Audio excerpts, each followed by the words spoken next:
In this guide, we're going to go over how you could download and install Highguard on an Xbox Series X or S.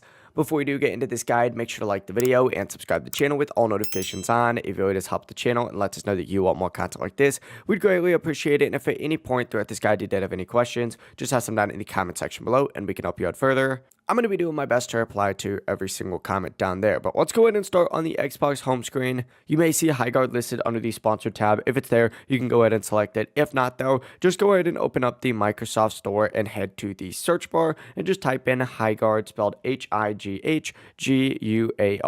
all one word. And once it does appear at the top of the search results, simply go ahead and select it to open it up, and you'll see the option to get Highguard for free. Select that and the game will begin installing automatically to your Xbox. And from here, you can check the download progress in your queue, or whenever it's just done installing, go ahead and open it up because it'll also appear on your home screen. As soon as you open it up though, you are good to go and you are ready to play. It really is as simple as that. If this guide did help you out, make sure to like the video and subscribe to the channel with all notifications on. It really does help the channel and lets us know that you want more content like this. We'd greatly appreciate it. And if at any point throughout this guide you did have any questions, just ask them down in the comment section below and we can help you out further. Have a great rest of your day though. Peace.